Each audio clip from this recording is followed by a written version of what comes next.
on the screen so that folk can see that?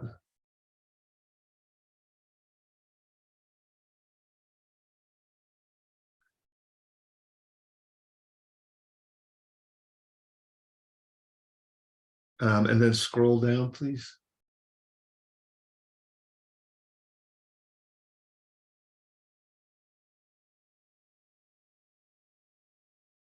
Okay. All right, let's go ahead and get started. Colleagues will come to order at 3:03. Well, welcome. We have a very full agenda today, even without the provost being with us. And I'll talk a little about that when we get to that on our agenda. The first item on our agenda is approval of the agenda. Colleagues, do we have any changes to the agenda? Hearing no changes, the agenda is approved. Colleagues, the next item on our agenda is approval of the October 25th, 2022 meeting minutes. Are there any changes to those minutes? Any corrections? Hearing none, the minutes are approved. Colleagues, we have a consent agenda that has 3 items today. Our summer and fall 2022 degree candidates, curricula changes, and committee appointments. Hopefully, colleagues, you've had a chance to look through those documents. Are there any changes to the consent agenda? All those in favor? Rick, we don't have a poll for that, right? Correct. Okay. Give me a show of hands, please.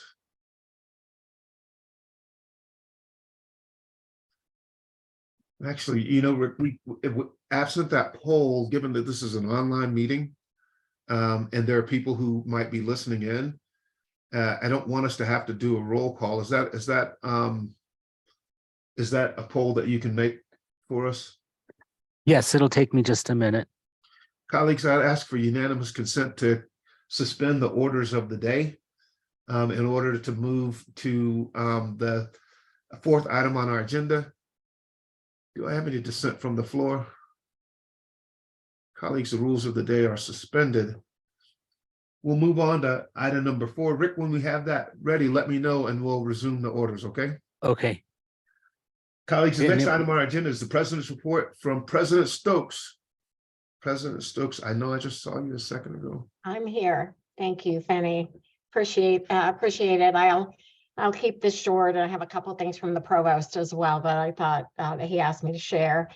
I do hope everyone was able to get some relaxation last week. I will say that, you know, on the minds of many of us in leadership roles, and perhaps on your minds as well, is, you know, the tragic event that took place on our campus. And so we are, you know, everyone is dealing with a lot. Our students, I had many conversations with some student leaders about the tragic violence on our campus, and a lot of concerns about from others as well. And so a lot of people working on this and making plans. There have been questions raised about campus safety, which has been an issue for us for quite a long time, but we're really working on the actions that we might take. Many of you might be aware that one of our women's basketball players made the decision to leave. That turned out to be something that ended up in the press and ended up as part of an Albuquerque Journal editorial related to, you know, issues of campus safety and perceptions of that. So we have certainly done a lot to improve safety. The fact that we've have so many cameras up now is part of why we know what happened, and a lot of times know what happens on our campus.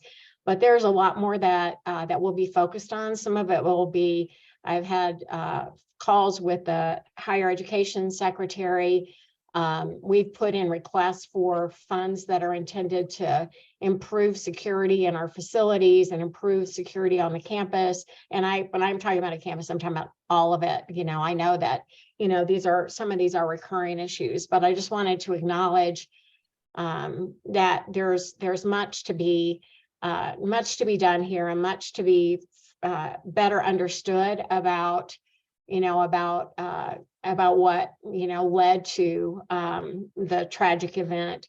I've had lots of conversations with the chancellor down at New Mexico State, and so there's been, many of you might be aware that we made the decision not to have the basketball game at Las Cruces, nor the basketball game here. And so many in the community are asking questions, and we're still putting in place and thinking through how we're going to respond to this for everyone. So, you know, if there's, you know, once I finish here, if you have any questions or thoughts, I would certainly welcome your thoughts about it. I did want to mention that we have an online campus climate survey that's been sent out to faculty. I believe you've all gotten that. I hope that you will actually participate in this campus climate survey. It's open from November 16th through December 31st. We'll be doing staff and students later, but for now, this really is about a climate survey for faculty. And I do believe, you know, you've heard about it before. I do have a traveling office hour. The last one for this semester is at the College of Education's Department of Teacher Education and Educational Leadership. You know, that is a time when mostly I get to hear from faculty, staff, and students associated with the department, but others are welcome to come by and you know, if there's something that you'd like to specifically talk about, I'm always willing to go aside and have conversations if you'd like to do so. And, you know, I will say in the course of many of you might be aware that there was a 360 review done in the course of the Regents thinking about extension of my contract. And so I know that a random sample of faculty were asked to participate. It was random. I heard what they did is they went through and picked every 5th faculty member. And then I think maybe as members of the Senate, you may have also been asked to participate, but I just wanted to tell you, I read that feedback very carefully. And I know that there was at least one person who said, you know, those traveling office hours seem to be more geared to the students and not so much to the faculty. And that does, I will tell you, vary from one week to another. But I am starting to look at the question of what I might do in the future to do things that might be more targeted for faculty. And so I just wanted to let you know that that's some feedback I received, and it's something I'm really carefully considering and looking for some strategies in which, you know, I might be able to engage more fully with faculty going forward. Some of you may not, one of the biggest student-led events that happens on campus that involves me is the hanging of the greens. You know, a lot of people participate in that. I have no idea how many of you make that a part of your annual tradition, but it's this Friday. It's, you know, the wreath is brought to University House and hung. And so I just wanted to mention that is one of the happy things that is going on this week. I know that we're headed to the end of the semester, and there's a great deal that you're all dealing with in your work. And I just want to say thank you for all that you are doing and facing, and the workload that is associated with kind of, for many of you, an end of semester. I hope some of you were able to be part of Research and Discovery Week. I think that's taken place since the last time I was able to be with you. You know, we have a great deal going on out of the Office of Research. And so I'm pretty proud of many of the initiatives that are going on there. The provost wanted to be sure that I mentioned, in case you hadn't heard, that the new Dean of Engineering was announced. Her name is Professor Donna Riley. She will be coming to UNM from Purdue University. She won't be starting until April, so a little bit of time before she actually arrives on campus. But we're gonna, I know many of you will look forward to welcoming her. Mitzi Montoya, of course, it was announced, the Dean of Anderson is taking the job of provost at the University of Utah. And so the provost has announced that the interim dean of the Anderson School will actually be Professor Julie Coonrod. She will start as interim on January 1st, and then I think there'll be plans underway for a national search. Julie, many of you, you know her. She has been working as an ACE fellow and has been gone from campus, but will be back and will have learned a great deal, I think, from her ACE fellowship. It's a really wonderful leadership program for university leaders. And so, I encourage those of you who are really interested in leadership to explore what it means to be an ACE fellow. Searches are actively underway for the interim dean for the College of Education and Human Sciences. There's also a search for the chancellor at UNM Gallup, and both are expected to conclude within the next couple of weeks. And then the provost mentioned to me that in support of critical educational needs of the state, one of the big academic initiatives that his office is focused on with really the College of Education is the hiring of about 20 faculty in that college. 6 of the positions that are being recruited for are funded by the provost's office, and I think it's 8 or 9 new positions that were funded by some endowments in the state. You might remember with legislative reports that you have been given that there was a creation of endowments that were intended to help recruit faculty, provide funds to help recruit faculty in some key areas of importance to the state of New Mexico. And so he wanted me to mention that. Also was talking about an academic initiative associated with growing STEM education as part of the state economic development plan. It involves support from the NIH, and the provost has made some commitments toward this as well. I think there's going to be some requests related to that going to the legislature. Hopefully you don't have any questions for me about that, because that's what I know about. Those are the details I have about that initiative. But he did have it on his list of things that he hoped that I would bring up. And with that, I'm happy to answer any questions.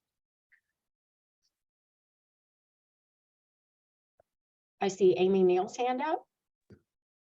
Thank you, President Stokes. So in my corner of campus near the UNM Business Center, we're really concerned about the repeated fires at the abandoned fraternity building on Mesa Vista. I understand that that is not UNM's building, but does UNM have any plans to deal with that problem?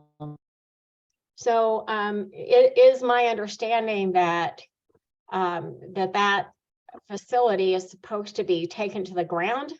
I got word of that, I think, just yesterday. So, I think, I know that there is someone sitting in on this meeting that knows the answer to this question more specifically, and she's raised her hand. Teresa Costandinides, our EVP for Finance Administration. Teresa. Hi, thanks so much, President Stokes. So the police have been in contact with the developer, and I just heard this afternoon that they believe it will be demolished by the end of this calendar year. But we are checking. There's a city group that helps manage this area called the Abandoned and Dilapidated Abatement Property Team, or ADAPT, who are really keep taking a close look at that whole area. There's another abandoned building that should be coming down. It's the one next door, December 12th. So we really are focusing on that area. It's also an area of interest of the City of Albuquerque's Metropolitan Redevelopment Agency. Although that whole stretch of the campus is not currently an active site, the folks at the city are considering whether to include it so that then it can be identified for additional investment on the part of the city to try and deal with some of the problems down there. Thank you for helping answer that question more thoroughly, Teresa. Is it not here?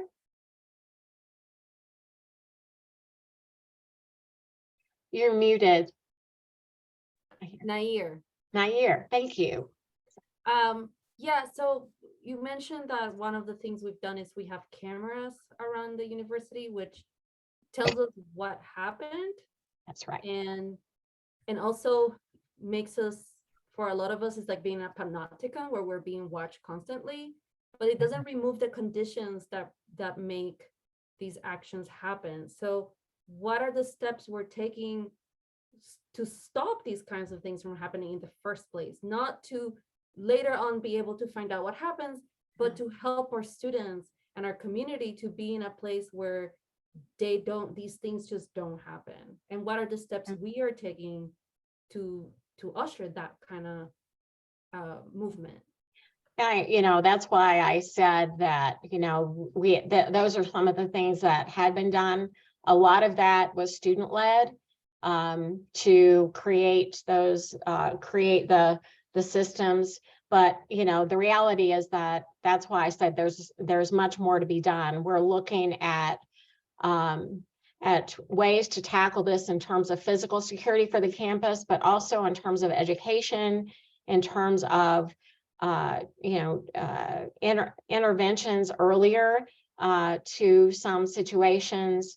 So I think, what I hope that we'll be able to share with everyone in the not too distant future are some key steps that we are taking to try to prevent. That's exactly what we want to do, is prevent some of these things from taking place.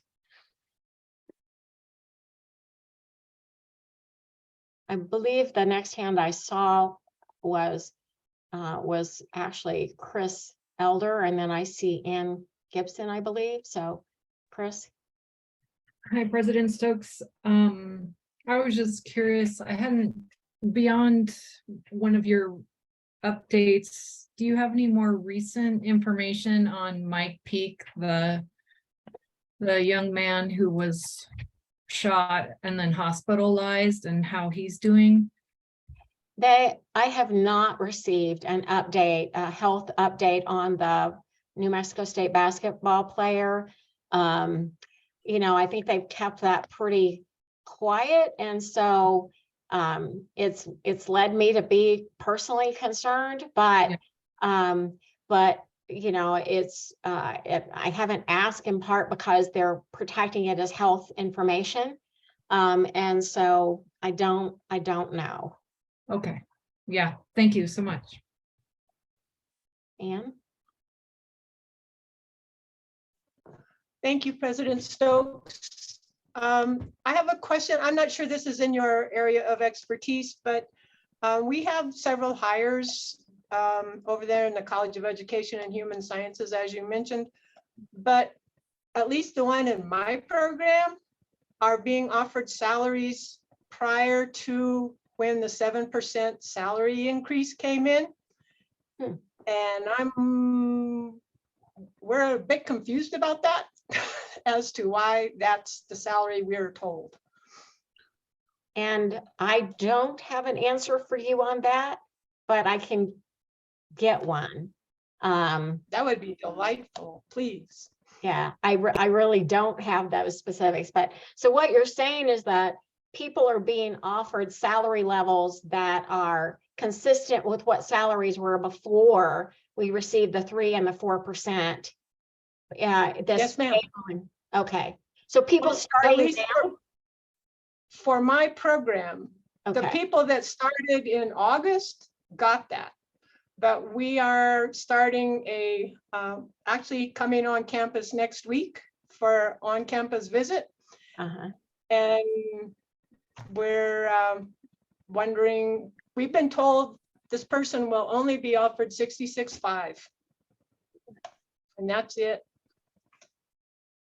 I will refer that to the provost and specifically mention that you asked that question, and we'll get you an answer.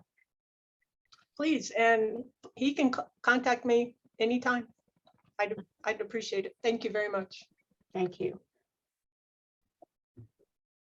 I'm not seeing any additional hands. Kenny, are you? Right, no other questions for President Stokes? Okay. And that's everything from you, President Stokes, then? It is. Thank you. Okay. Thank you for that. I will, so the provost isn't with us today, and one of the things that I'd hoped that we would talk about was more about what happened with this tragic shooting. And on our agenda, you're going to see that we have campus safety, and we're asking the VP for student affairs for comment, but that's that's not their responsibility. They're not responsible for campus safety. And I failed to ask my colleague, Dr. McIver, to show, and I know that that Eric is going to come late to this meeting. I say all of that because I think all of us are concerned about what happened. We want to know more about what happened. One, so that we are prepared to answer questions that we might receive, but more important and most important, how do we support our students the best that we can? And I'm hoping that that's the direction that the conversation goes when Eric joins us. He had another meeting that conflicted with this, so he'll be coming in late. We have him later in the agenda. Hopefully he'll be able to get here by then. Provost Holloway is away. He had two obligations that, we changed the date, and on his calendar, the date was the same as it was for the fall semester, as opposed to the change that we invoked at our last meeting. So we'll catch him in January. I know he has a lot to report back, and thank you, President Stokes, for reporting those things that we had for him. Colleagues, I'd ask unanimous consent from the floor to resume the orders of the day. Do I have any dissent? Hearing none, we'll resume the orders of the day. Colleagues, we will go back to consent to our item number 3 on our agenda, which is the consent agenda, and then we'll move from item number 3 to item number 6, and we'll go from there. Any discussion? We'll resume the orders of the day. Colleagues, the next action item is our consent agenda that contains our summer and fall 2022 degree candidates, curricular changes, and committee appointments. I ask you to fill out the poll as Rick populates that for us.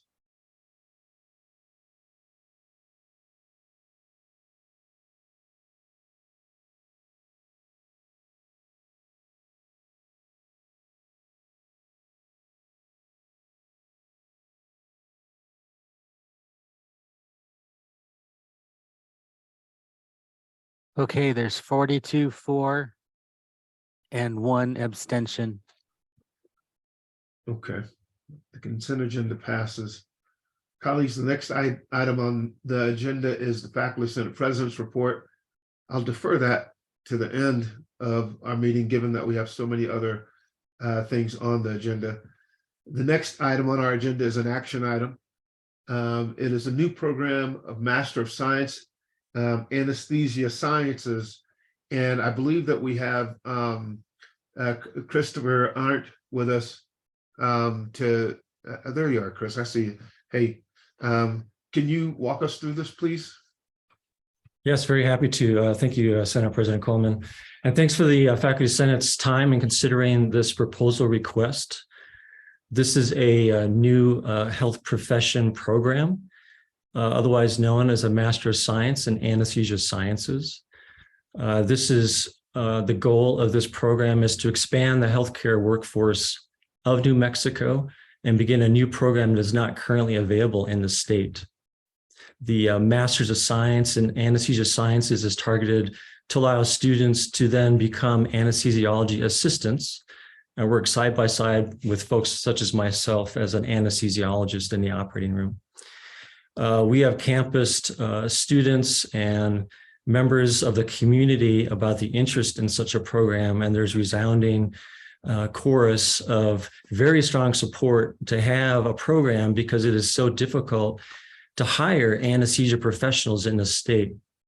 There's over 100 job postings, and the rate of postings is not going down. It's definitely a labor shortage within the state. And when we don't have our own program in the state of New Mexico, then we're reliant on finding young people to come to New Mexico.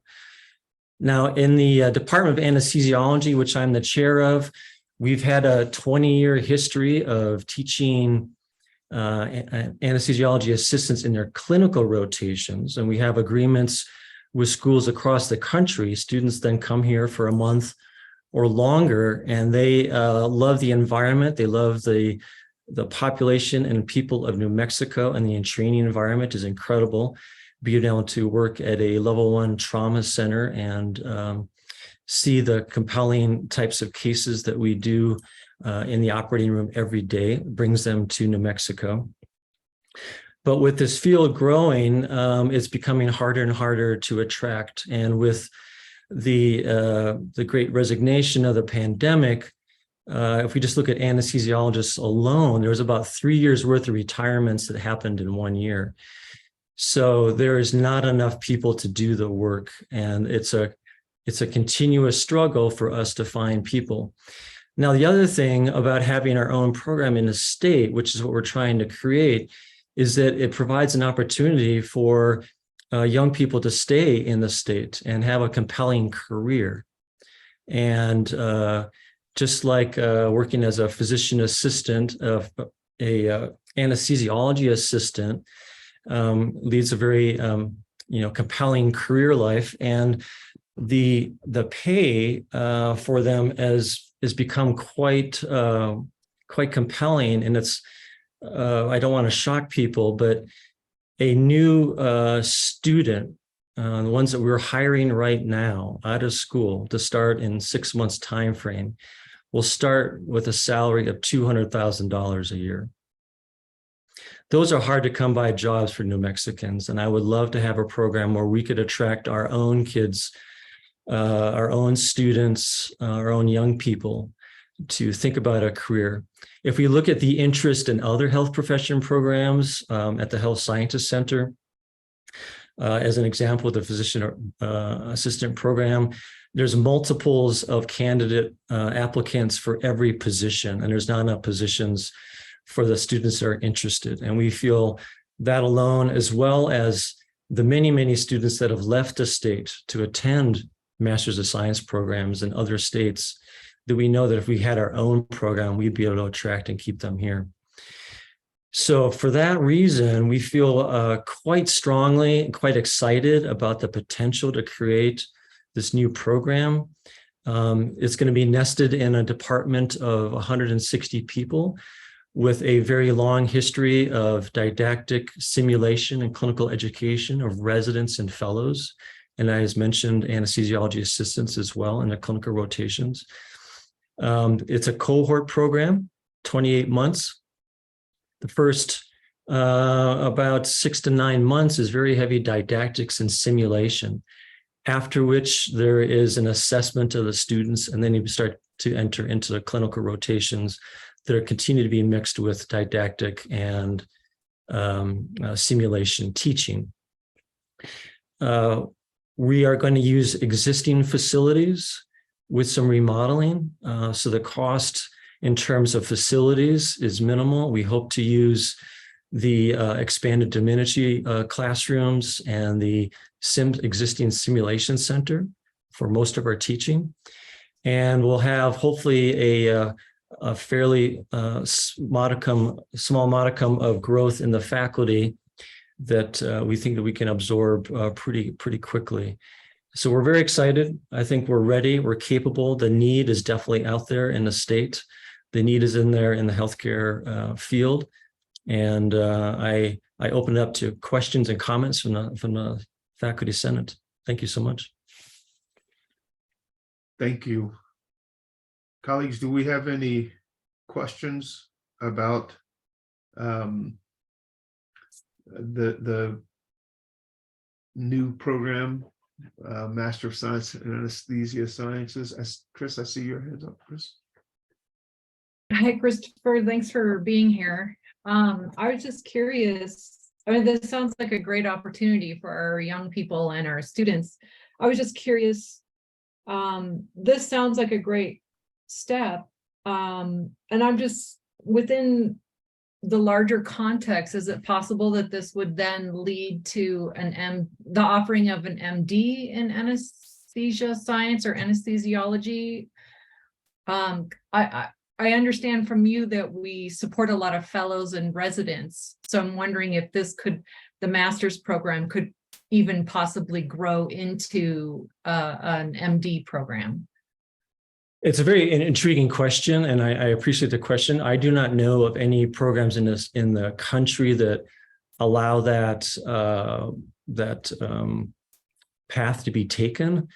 The prerequisites for the students are very similar, if not identical, to most of the prerequisites to get into medical school. The testing requirements were at this point still probably going to have a requirement to take the MCAT test, although that may go by the wayside, kind of with a more modern holistic assessment of students. It's a very intriguing question. And I think the other thing is that the clinical portion of it is very similar to residency, although from a different angle. The anesthesiology assistants help carry out the therapeutic plan, the anesthetic plan of the anesthesiologist. So it is from a different standpoint, and they are trained to work in a team-based environment. So I think that's a very intriguing idea. From the other end of it, we have had some early discussions with some of the technicians that work in the operating room. They're called anesthesia techs. They help maintain the equipment, resupply the equipment, help do blood samples and gases, and do some of the more simple procedures. Oftentimes, those are young people who are advancing on to a bachelor's degree or master's degree program. And I think it would be a fantastic pathway by which some students may not have had all the blessings of schooling beforehand, or have the financial means to jump right into a bachelor's degree program or medical school, to have a different way to get mentorship from anesthesiologists and AAs, and then join our program. Thank you for the question. Thanks. Roberta? Curious how many students you hope to take each year? We're going to start pretty small, 10 students. I think it depends on approvals of when we would actually start, but 10 students to start with. And then we hope to gradually expand to about 20 students, so 16 to 20 students. And I think there's several balancing aspects of it. And one of them is the clinical platform for teaching. As we see this behemoth of a building being built on the north side of Lomas, that is going to enable some additional teaching. And then it remains to be seen from there how the clinical platform expands or doesn't with the growth of the state, and then relationships with the community, whether we can go beyond the 16 or so students, 16, 20 students. Any other questions, colleagues? Hearing none, call the question. Colleagues, this agenda item is an action item. Please fill out the survey.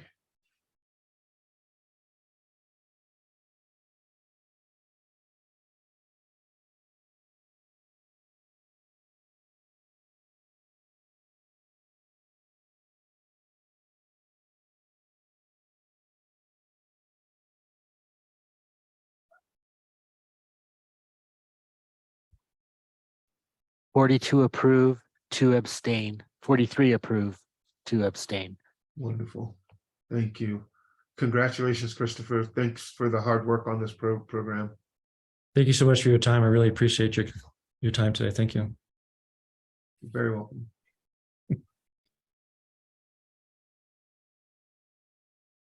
Colleague, the next item on our agenda is a faculty senate resolution on the people in Iran. This is not actually a resolution. This is merely an endorsement of the document that was shared out with everyone in the Senate. Many of you know about the remarkable situation with people with academic freedom in Iran, and how political obviously that's become. Our soccer team has started to weigh in. Go USA 1-0 today.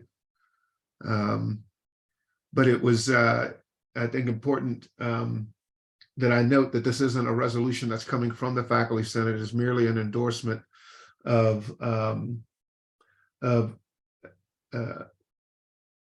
going to pull up an endorsement of what Rich Wood and some of his colleagues have been working on. Do we have any discussion? I know that that Rich said he was going to have a representative, someone who'd been working on this, be here if they could be. Is there anyone here who's familiar with the resolution who might have helped to form it? Okay, and Rich could not be with us here today. Colleagues, do we have any discussion? Roberta? I was just curious. So I'm new to the faculty senate, but I was just curious if this is something the faculty senate has done before, because there are a lot of issues out there like this, like the women in Afghanistan or the people in the Ukraine. So I was wondering if this is something we generally do.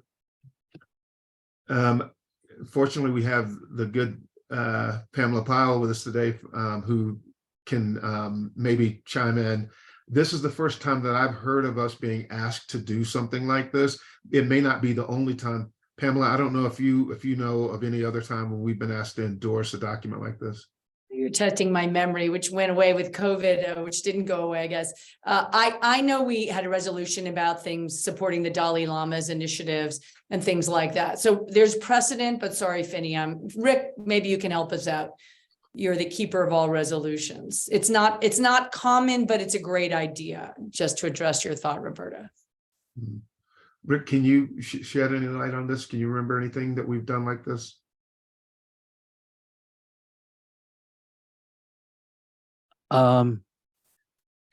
There was the resolution regarding the World Bank.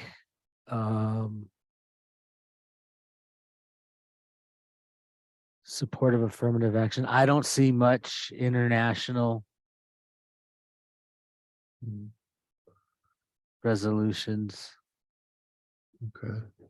So we've done them in the past, Roberta, but it's not common. It sounds like that's the answer. Any other questions, comments? Colleagues, this comes as an action item. I'd ask you to fill out the survey whether the faculty senate should endorse or should not endorse this resolution.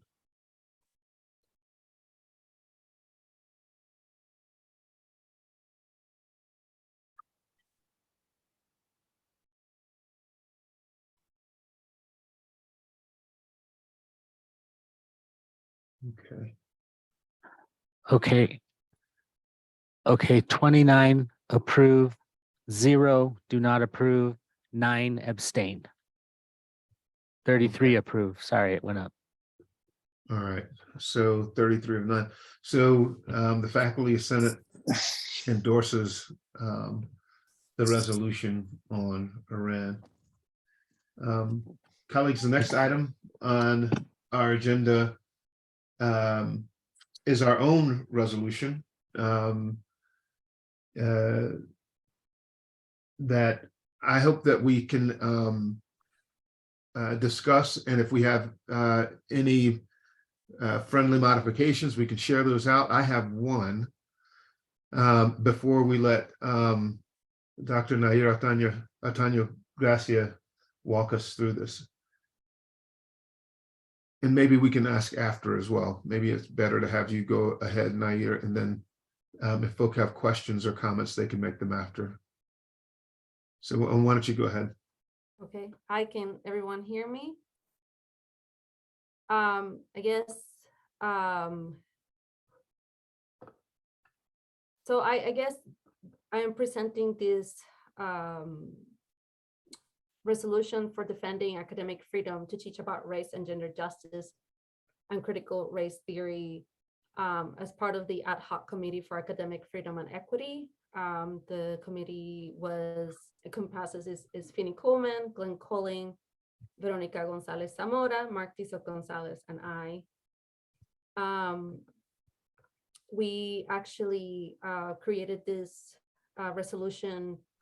Thank you to Veronica Gonzalez Zamora, who she put a lot of effort into it, and she looked at around 15 faculty resolutions from around the state.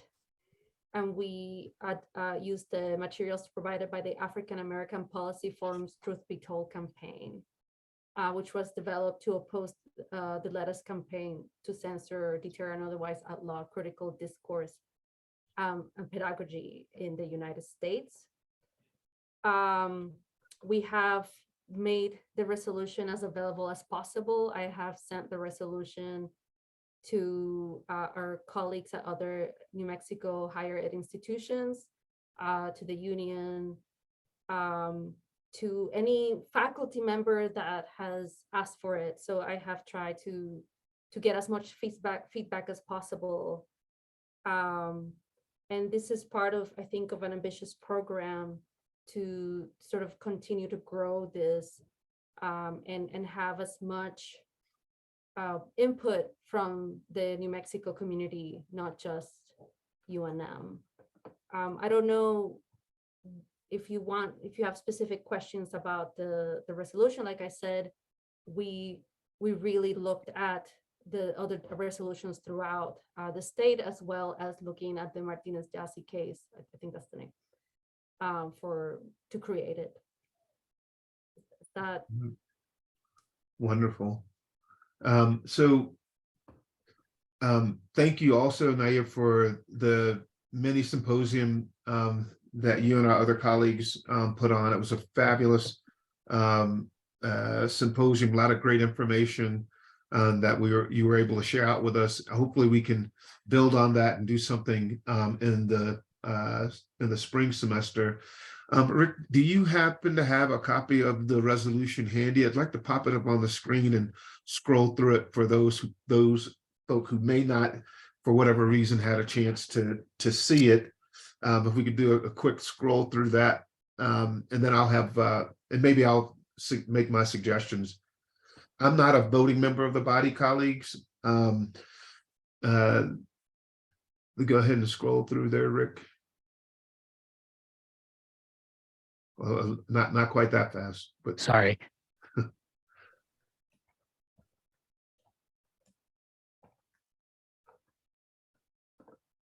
I really appreciate the fact that that you all put references to other sites where people can click on those to get further information. Of course, this will be posted up on our website, and the Faculty Senate website, and people will be able to go through and read it. And then it's really useful to have all of these links in there. I'm very appreciative of that. Colleagues, my friendly amendment would be, as we scroll down, it's, I think, important to have the affirmations in the part of the resolution where we're stating the whereas, stating the case. But I think that when we get to the resolutions itself, be resolved, that the language of affirmation is not strong enough, that merely affirming that the joint resolution, all of the places where we see affirm, I'd like to see that language change to actually doing something. I want to, in particular, want to go to President Stokes and the provost and others in terms of affirmations. If we could scroll down, I think at the very bottom of the page there, the Faculty Senate calls upon current leaders and future leaders to affirm that they will stand. I think we simply want them to commit to standing firm against encroachment, not merely affirming that they will. Any discussion on that as a general observation about the resolution? Agreement, disagreement?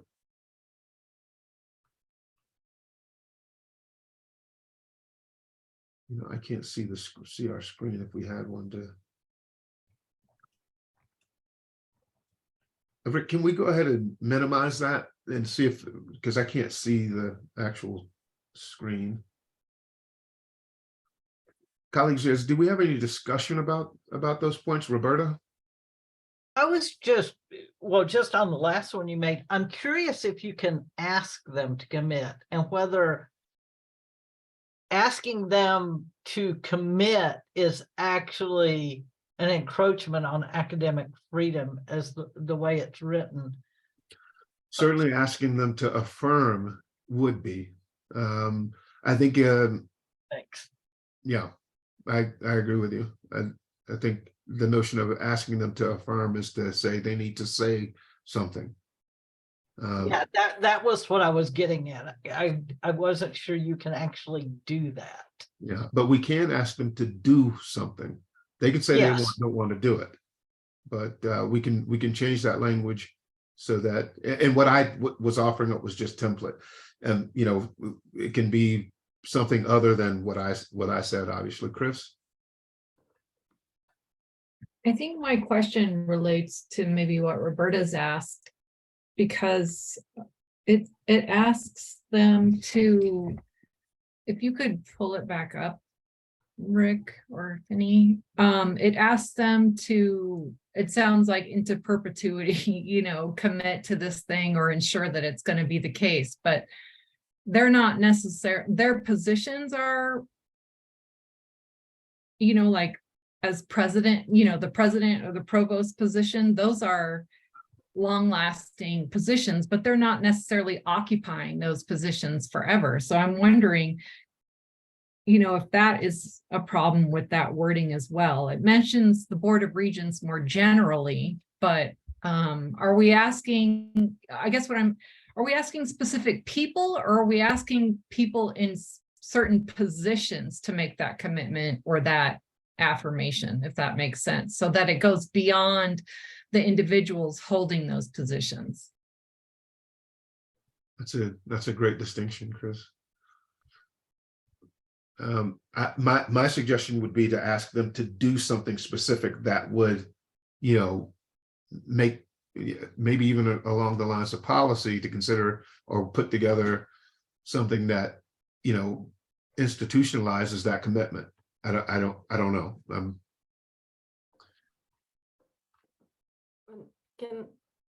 Can I say? Of course. Oh, okay.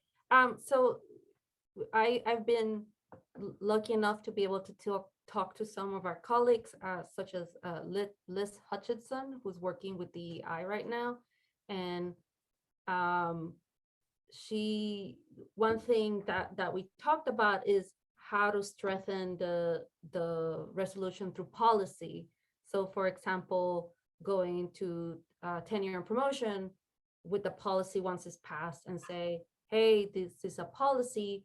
Are there ways that we can strengthen this language through our tenure and promotion guidelines for the university-wide, for example? So there are ways that we can use the existing system as we have it as part of the Faculty Senate to help strengthen it. Another thing is that we can consider is, so these ad hoc committee for equity could become a permanent committee of the Faculty Senate that will also help in these endeavors. So these are two other ways that we can leverage the resolution to make strategic changes in the institution as well through the Faculty Senate. Okay. Any other discussion? Roberta? I have one more question, and it may be a lack of understanding. First of all, the presentation last week or whenever it was excellent, and it was very helpful in understanding what was being proposed. My question is, it seems like for the first time we're calling out specific things that are covered under academic freedom. And if we call out specific things, maybe there's probably a lawyer here that can answer this. If we call out specific things, are we saying the things that aren't called out are not as important or may risk not being covered by academic freedom? I'll give an example of abortion, which the university evidently gets 2 tons of freedom of information request about for faculty work, usually in the Health Sciences Center. But we don't name things like that. And I can't see anywhere else in policy we've named specific things. Yeah, so a resolution doesn't have legal standing, and it is not a reflection of our policy. It is a reflection of the best thinking of the Faculty Senate on a particular issue. So in that case, there would be nothing binding about a resolution.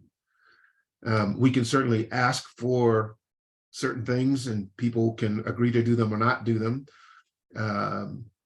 And that's why I think we have to be careful with the language of affirmation, right? Any other thoughts or questions along that line?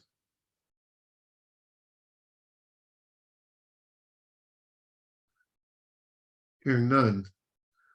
Colleagues, I've offered what, I think Robert's rule doesn't really recognize this notion of a friendly amendment, but the idea that we would put forward this resolution with the caveat that that Dr. Gracia or Otaño Gracia would work with our colleagues to change those bits of language about affirmation to commitment or stronger language. Is there any discussion of that?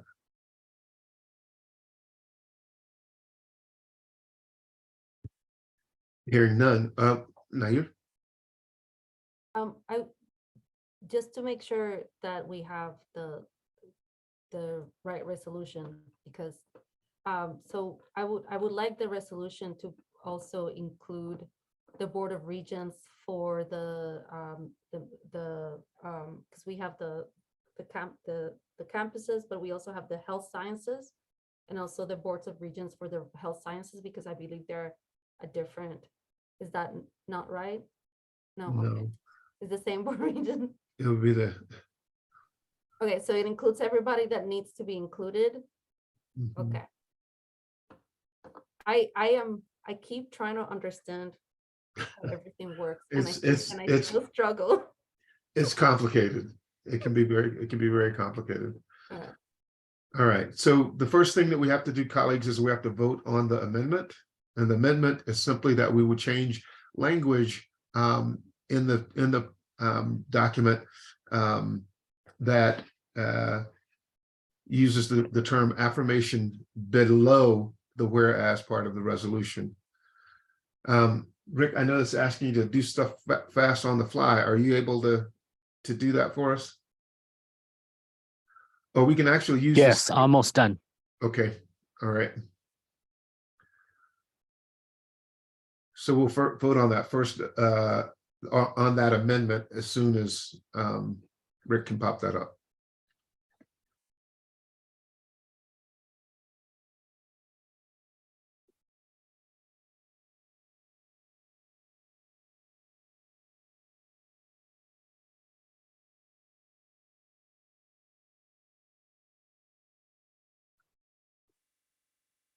So Rick, I see the one on Iran. We're gonna. Thank you.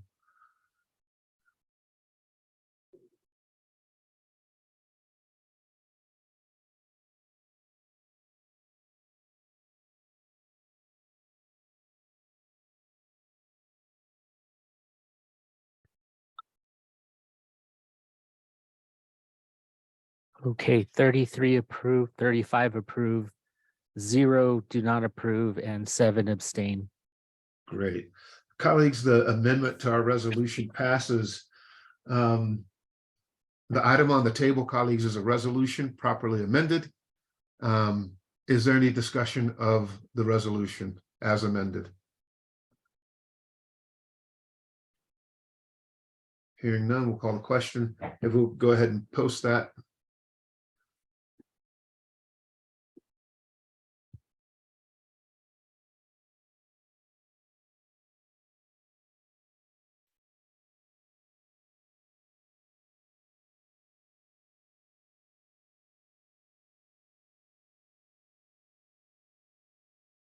Thirty-four approve, 0 do not approve, 8 abstain.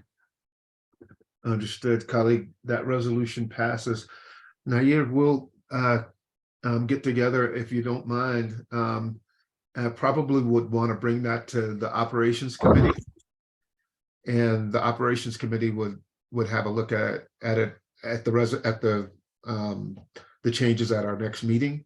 And then ops would approve, and we could then go ahead and post that. Okay, very good. Thank you so much for the hard work. Everyone who worked along with you to make that happen. I know it was a lot of hard work. Thank you for taking that challenge. Colleagues, the next item on our agenda, item number 9, comes to us as a research and comes to us as an information item on research and public service projects. And we have both the chair of our government relations committee and Pamela Pyle, but I believe Pamela Pyle is going to be talking us through that RPSP.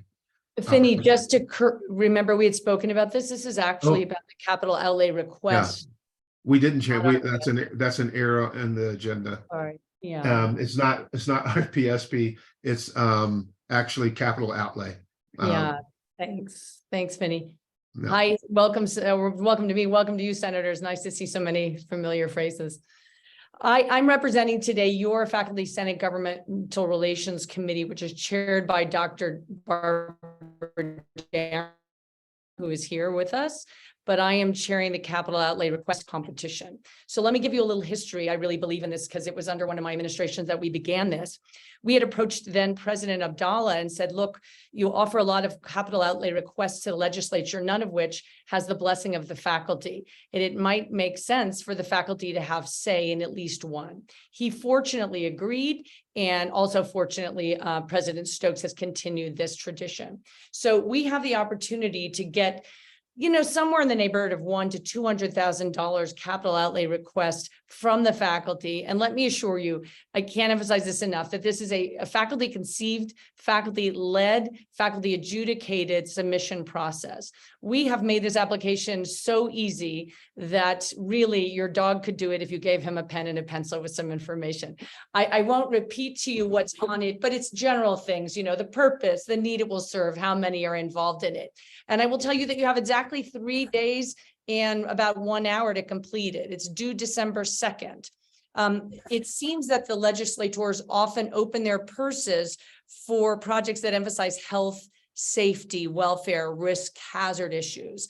This year, they seem also very interested in student retention. But general capital outlay, which you will know more probably as buildings, equipment, furnishings, and vehicles, are also allowed in this request. Let me amend one thing to what Finney sent out to you that we forwarded to him. We had a minimum of 100 and a maximum of 200. This can be flexible. If you need lab equipment, or on the HSC side, I've been alerted to simulation equipment, and it's under 100,000, please submit this, because Barbara, correct me if I'm wrong, but if we have 2 projects that are a little less than 200, we might, want to submit those. What you'll have behind you is the power of the Faculty Senate, the power of our committee, and the commitment of the Office of Community and Governmental Relations, which, as you know, Barbara served as chair of until just recently. So this is an amazing opportunity. I'll tell you who was funded in the past. Our very first one was the College of Pharmacy, $90,000 for their call center, their 911 call center. Amy Neal, your department got something last time, $100,000 for a partition that divided, it was a HIPAA, they were in violation of HIPAA compliance. So it was something that divided their clinical spaces. Last year, we raised with 4 legislators' help $75,000. Wasn't it really helped toward their security measures. They had experienced actually sexual assault in their building, which made it a very compelling ask for us. So this is a competition that will be judged by our committee. Again, the deadline is this Friday at 5 p.m. And if you take a look at the email that Finney forwarded to you, you'll see that it's very simple. Any questions for me now, or you're welcome to write me or Dr. Damron. Thanks, Finney, for that. I'll just stand for questions. Thank you, Pamela. May I Any just add a que- point, Mr. Chair? Yes, of course. Thank you so much. This is Barbara Dameron, and thank you so much, Pamela. I wanted Pamela to report because she's the one who conceived this and got it going. I'm happy to serve as your Government Relations Committee chairperson now. I think there's been a little bit of confusion because we do UNM as an entire, rather complicated but very robust capital outlay process that all units throughout all the university go through that. That goes through all the processes, through administration and such. And we have a whole process by which we ask for capital project funding for that. This is separate from that. This is a separate ask, just like Pamela stated, because of faculty's academic freedom, unique faculty governments we have with shared governments here. This is an opportunity for faculty to do this. We don't go through all the UNM internal processes with this. It comes strictly through the faculty senate for this. We then do work with government relations because they are our only registered lobbyist, as I was for several years. So we work with them to get this request in addition to the other capital request that would go to the legislature. And the funds for this come from different pockets, sometimes severance tax bond money, sometimes general fund money, sometimes just that individual legislature, which at the end of each session, they have pork, as it's called, to give away. They have money to give away. That's money from severance tax or general fund. So this is and many other of our universities do this. They have a specific request from their faculty in addition to the university's administrative request. They'll have their students have their own capital project request, etc. So I just wanted to differentiate that. This is not the only capital outlay request. Just because when you submit your request, we'll review them, we'll take them up, doesn't guarantee that we'll get it. But I think there's a very good chance we'll get something of the ones that we take to the legislature. So I just wanted to add those parts. Thanks so much to Pamela, because I've been kind of drowning for her to continue chairing this particular part of our Government Relations Committee. And yes, we'll stand for any questions, Mr. Chair. Thank you. Yes, we got something.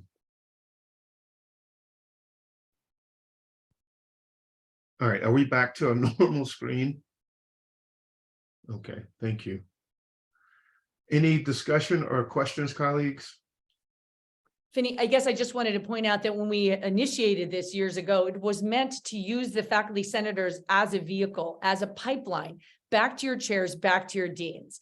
That's why this is not distributed in an all fac. I've actually written to deans and chairs I know, but I'm not in the Senate right now, right? But as chair of, this particular competition, I'm trying to get the word out. So please do your due diligence and get that out to folks. There may be someone in your department who has a need you're not aware of.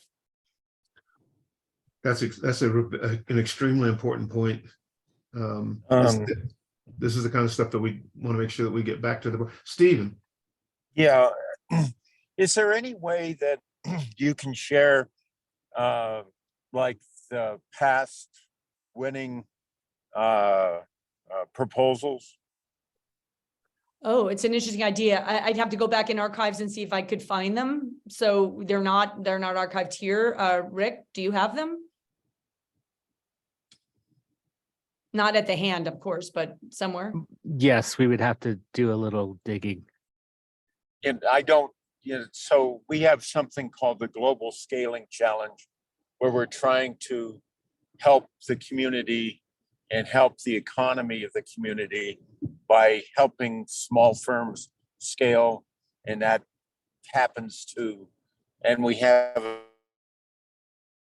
really strong response, not only here, but actually worldwide for it. I was wondering, that might be something. I do a lot of community engaged scholarship, and this is basic. Sorry, So Stephen, is you're cutting out something a like little. that. Sorry, you're cutting out a little. Was there a capital? Did you name a capital request that could be funded in there? I wasn't sure I could hear everything you said. Yeah. Well, it's a global scaling challenge. We picked 3 firms from, this year it's from minority firms in aerospace. And we try to get universities from around the world to help them scale. And it's been an exceedingly successful program. But we're always limited in our funds to go and do things. And where that helps communities grow and blossom, it's not directly for health, if that makes sense.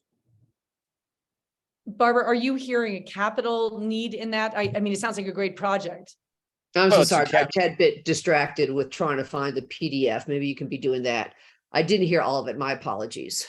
Well, that's all right. Go ahead. I was looking for something that was equipment, a building, some concern related to safety or health, the issues I outlined, and there may well be, Stephen, I just couldn't narrow that Well, down. so we are now growing to the point where we need a space, and we need to, we have a number of research professors from around the world that are willing to work on this, but they need a space. Definitely. And, Got it. and if that's exciting, I don't know, That it's makes more sense to about, me.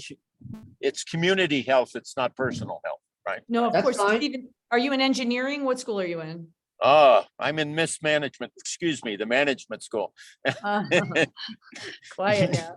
The walls have ears, yeah. And I've been doing community engaged scholarship on firm scaling for the last 30 years. That's what I do.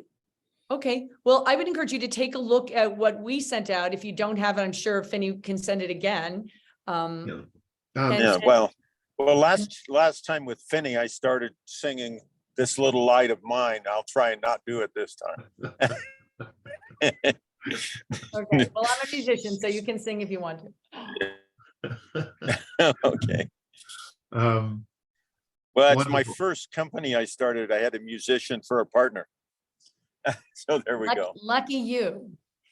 musicians are great. That's right. There are some questions in the chat that we need to get to. One is, can we put the link to the document in the chat? I'm working on it. It's almost there. Hang on. Okay, great. All right. great. And then there was another question. Is this available to branch campuses? As far as I know, Yeah, yeah. I would think most definitely would want it Is to that a be. no? They're members of the faculty senate, right? Yeah, So definitely, I would think definitely. Okay.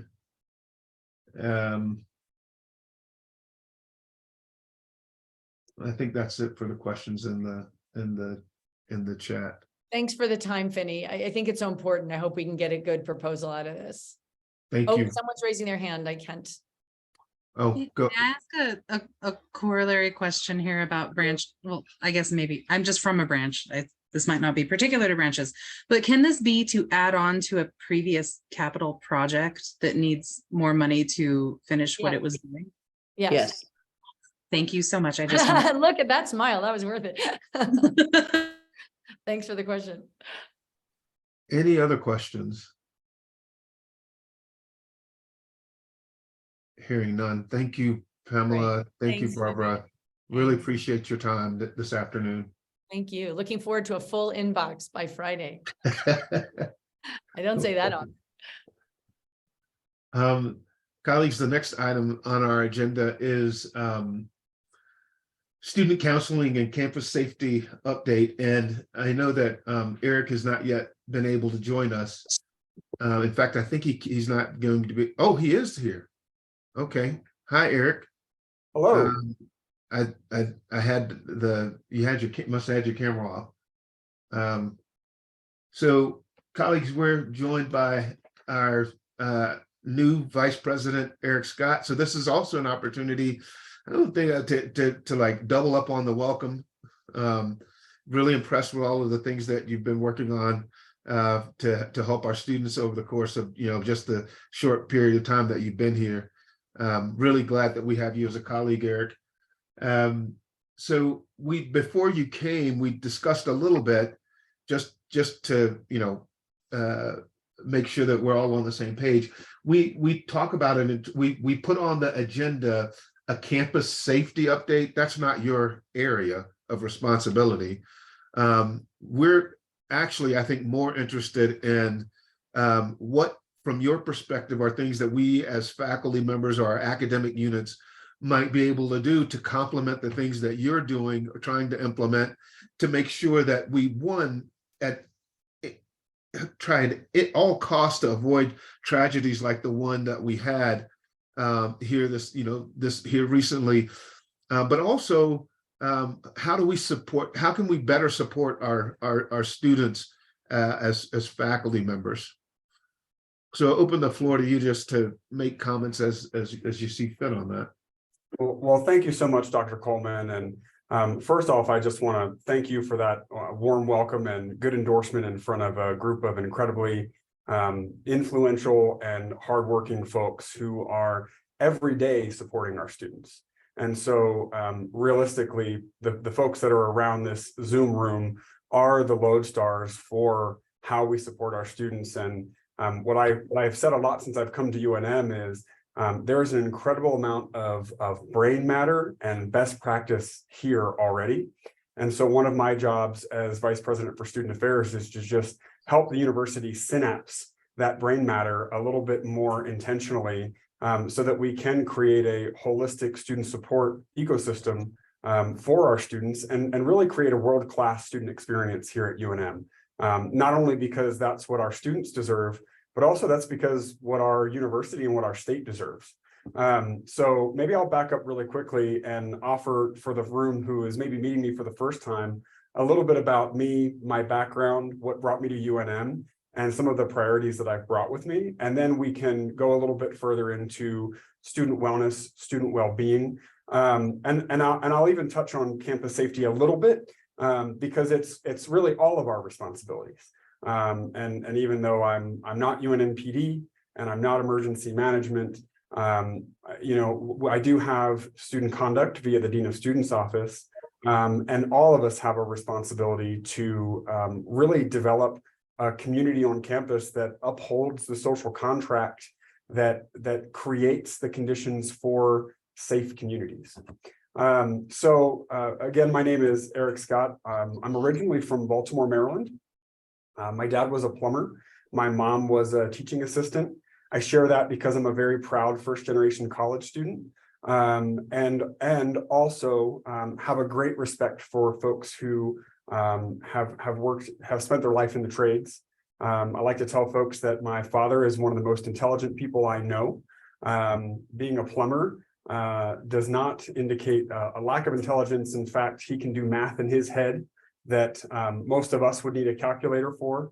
And plumbing involves physics, plumbing involves math, plumbing involves business acumen. And actually, if you've ever seen good plumbing, there's even some art in there. So anyhow, I went out of state for college as a first-gen student. I went to the University of South Carolina for my undergraduate and master's degrees.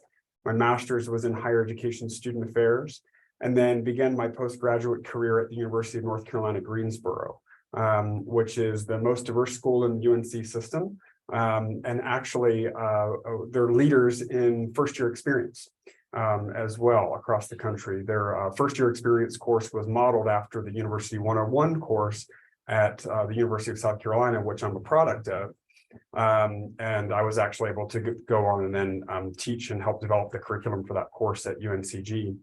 After that, I had the opportunity to go to Alaska. And so I actually spent 6 years at the University of Alaska Southeast, which is located on the ancestral homeland of the Occoquan and Tuckhuquan Shinget people in what is today called Juneau, Alaska. And I started there as director of campus life and eventually became the dean of students on that campus. So small campus, about 3,000 students. Our main campus was there in Juneau, but we also had branch campuses in Sitka and Ketchikan and had a significant online presence as well. My time in Alaska was actually transformative towards my career. I had some dear colleagues and mentors who really helped me just decolonize my own professional mindset and then invite me in a process to help indigenize our campus physical space as well as our curriculum. And I just love that university so much, I have to say. It's the only place in the world where you can study Finget as a major. And it's just full of beautiful colleagues who have become friends and are still very much in touch with me. I then spent the last 3 years, I spent my COVID years as Associate Vice President for Student Affairs at Boise State University, and really cherished that opportunity. But like many who were in transitions during that period of time, I was only on campus for about 4 or 5 months before COVID struck, and then found myself as a crisis leader for those 3 years at Boise State.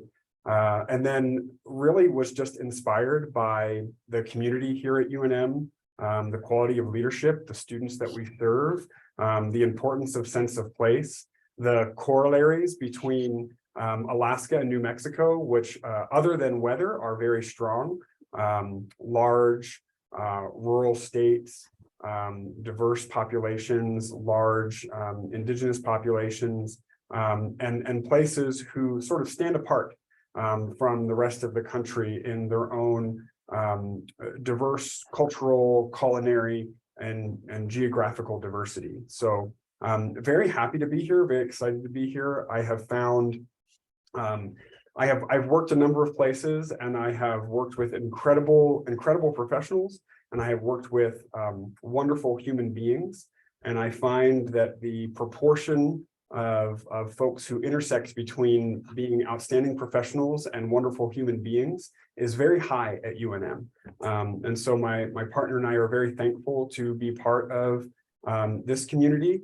We're very thankful to be in Albuquerque. My partner's family is originally from the Dominican Republic, and so we're excited to raise our son bilingual. We have a young son, and we really felt like this would be a great place to do that. And so already seeing the way that he's almost 2, seeing the way that he tumbles around campus and gets to talk at 2 to world-class researchers and incredible culture bearers is just a really beautiful thing for my life. And I'm sure that many of you who have raised families in this place or spent significant time in this place probably often reflect on how beautiful it is to be part of a community like this one. So that's me. I left out my doctoral work, which was at Oregon State University. And I have a doctorate in adult and higher education. And my research focused on intersecting dimensions of Alaskan rurality and post-secondary education. And so my theoretical foundation was intersectionality. And what we really did was disaggregated rurality based on some distinct definitions that have been developed for Alaska, and then tried to understand the post-secondary pathways and retention and the things that were building that retention for students based on their intersections with both indigeneity and rurality and gender, which are all significant identity factors in Alaska. So that was probably more than you wanted, but I just think it's important to frame who I am and why I'm here as we go into the next part of the conversation, because I really consider my work in higher ed as a form of public service, because we know that post-secondary education is one of the interventions in a person's life that has been shown via research to impact just about every life outcome in a positive way.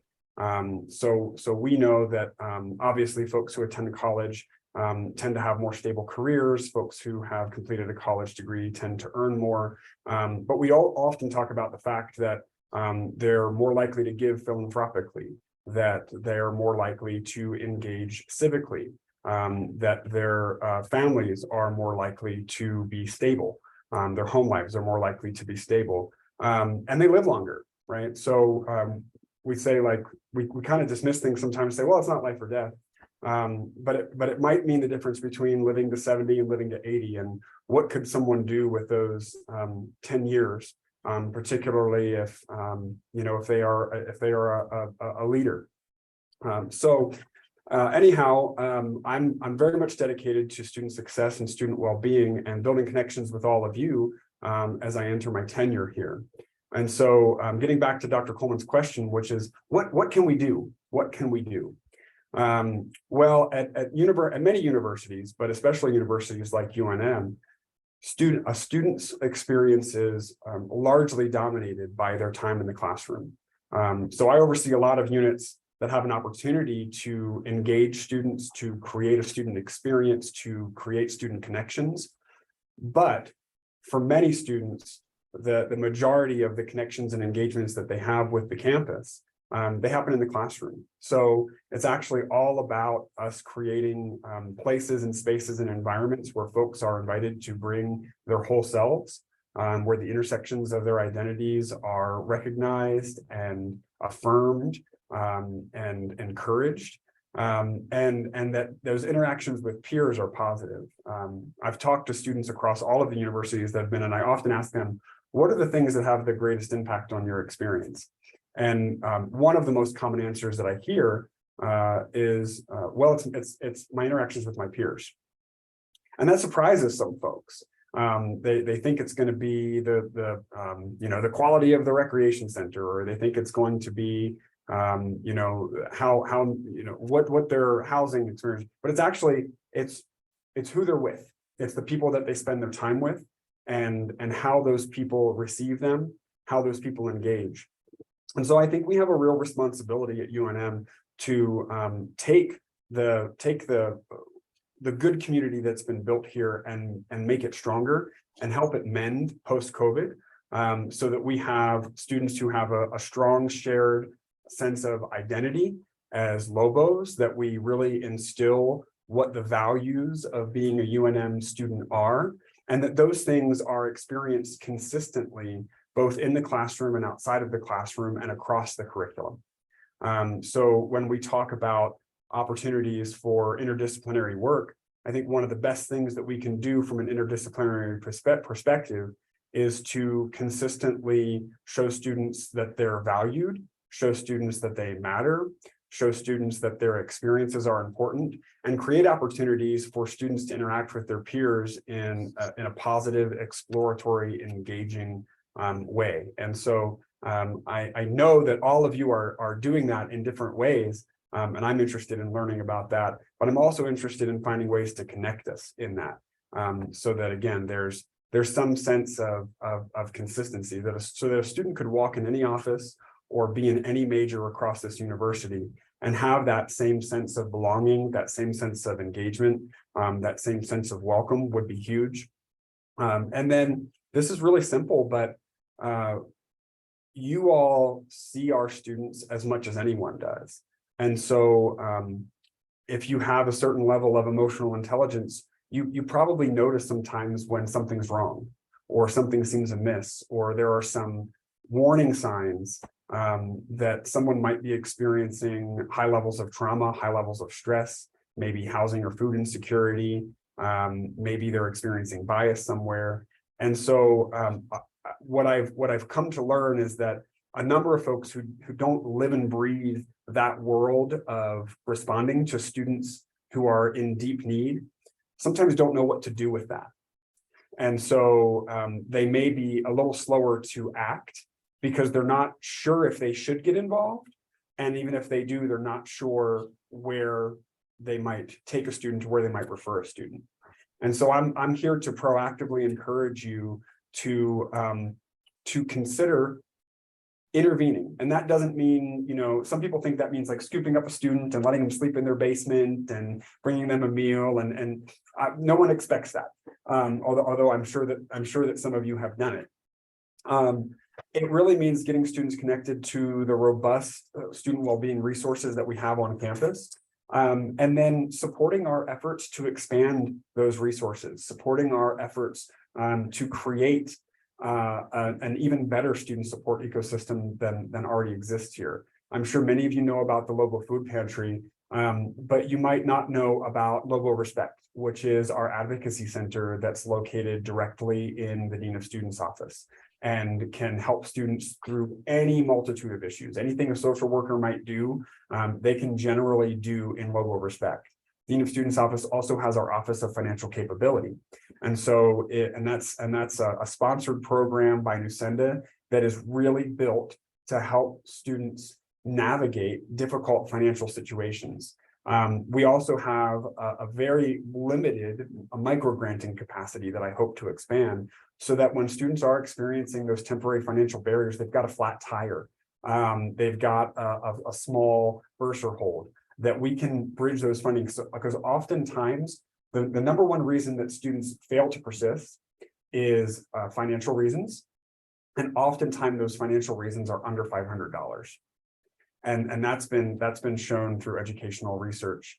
And so if we can expand our capacity to help students bridge that gap so that they can continue to enroll with us, and thereby continue to access those services that we provide, such as student help and counseling, such as the rec center, such as academic advising, then those students are more likely to persist in the long run, right? Because as soon as they don't re-enroll, they lose access to many of those resources. And so that's something that we want to avoid at all costs if possible.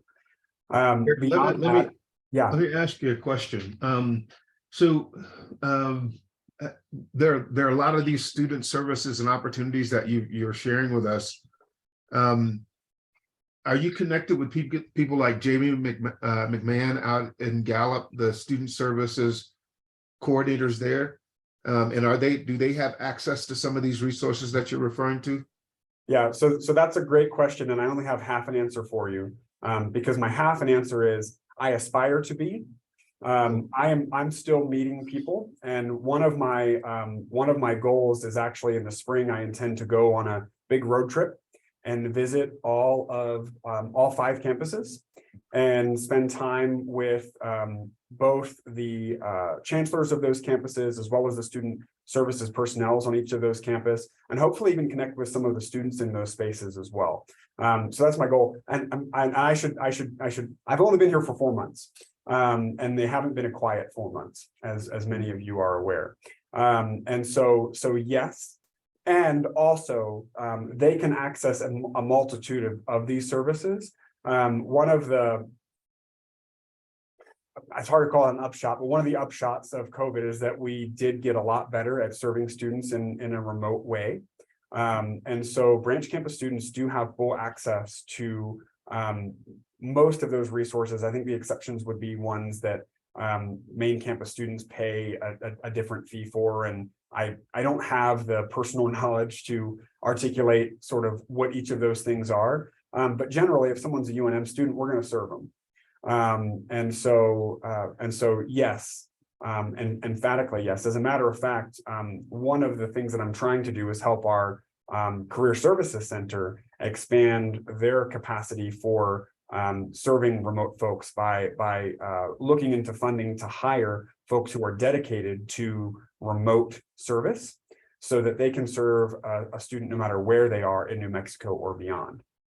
And so we're continuing to lean into those models as we sort of reestablish a lot of the work that's been happening. The other thing that I just wanted to share briefly is that in addition to some of the services that I've already named, we have a number of resource centers that, again, I'm sure many of you are ancillarily aware of, but I'd like to talk a little bit more about what it is they do. So we have American Indian Student Services, African American Student Services, El Centro de la Raza, and then the new Asian American Pacific Islander Resource Center. And then we also have the Women's Resource Center, Accessibility Resource Center, which supports students with disabilities, and then our Veterans and Military Resource Center. And those last two are a little bit different because Veterans also does certifying for the GI Bill, and Accessibility Resource Center administers our accommodations under ADA and 504. But all of those centers are places and spaces where students can go and receive high-level support, integrated advising, community-based events. And many of them are also doing research and grant-funded programs. Different versions of bridge programs, programs that increase the cultural relevance of the college experience. And so I would encourage folks. It's funny because today I spent the day facilitating some focus groups about Goal 2, student success and educational innovation. And a lot of people talked about the fact that they know about a lot of these resources and they sometimes refer folks to the resources, but they may never have, or it's been a long time since they walked in the doors themselves. So this is a gentle encouragement in addition to making student referrals. Come and see your colleagues in student affairs once in a while too. To go back to plumbing metaphors, sometimes I feel like student affairs is a little bit like the plumbing, because we sort of run behind walls and under floors and in ceilings, and we might be down a hallway that you never walk down. But when we turn the water on, we really want the water to come on. And when we have something that needs to go down the toilet, we really want it to go down the toilet. So you could think of us a little bit that way. We definitely provide the water for our students, and when there are things that are a little icky, that's when we get involved to help take the burden off of the faculty and help ensure that the student gets back on the pathway to being a successful student. Thank you, Eric. We want to make sure that we stay on time. Colleagues, do we have questions for Eric, for our Vice President? Okay. Eric, hopefully we can get you to come and visit us in operations. There are a lot of things that we might talk through to see how we can support what it is that you're trying to accomplish. Welcome to UNM, and thank you for the introduction and the information about your background and the things that you've been working on. Any last comments before? Well, I'll just say thank you, and please don't hesitate to call on me for collaborative opportunities. We're in the process of really building the future of our division right now, and of course we can't do that without strong partnerships across campus, and I see this as a critical body in building those partnerships. Wonderful. Thank you so much. I appreciate your time, Eric. Colleagues, the next item on the agenda is item number 11, and it ties into our orders of the day, in that it kind of is the head of my report. I only have 5 things to bring up. I want us to think about, over the Christmas break, a couple of 3 things, and one of them is the formula that we use to announce faculty senators. And so our branch campuses, those numbers fluctuate. They're usually right on, the idea is that maybe we should have a standing rule. I want us to think about this. I'm not saying, a vote on or anything, that when we do apportion senators in this coming year, that all of our branch campuses get 2 faculty senate slots, independent of the formula, so that we can have as much representation as we can from our colleagues out in at the branch campuses. So I want us to think about that, and maybe that's something that we can put on our agenda as a discussion item for ops, and then maybe come back to this body for further guidance when we get ready to do our elections in the spring. But now's the time for us to be thinking about those things, so that when we get there, it's not a new idea. The second thing in that same line has to do with the Faculty Senate Committee structures. As some of you have heard me say this before, many of our committees were set up, literally decades ago, and their missions have expanded. We have mission creep in some places. There are opportunities. I think about the Government Relations Committee, for example, additional opportunities that that are out there that we could be taking advantage of. And I'm very aware of the ethic of starting something or initiating something that you won't be able to finish yourself. But I do believe strongly that we need a wholesale look at the committee structures. Not that they're broken, but there are opportunities to grow and strengthen our committee structures, and for us to also remember that the core of the work and the strength of the Faculty Senate rests in its committees, and the work that you do taking information back and forth to our academic departments. So that's something I want us to think about. Our election process is upcoming. Really hope that all of you who are interested in serving and on the operations committee or even potentially running for faculty senate president, you'll think about that going into this break. And hopefully we'll have, as you know, a strong, robust election process come the spring. Our first meeting of the academic year will be an in-person meeting at the end of January. I look forward to seeing all of us there in person in the Roberts Room. And I hope everyone has a wonderful holiday season. And if there's any faculty senate business that you need to reach out to me about, that we need to be thinking about or working on over the break, I hope that you'll reach out to me offline for that. Colleagues, we have no public comment. And our agenda is exhausted. See you all in the new year.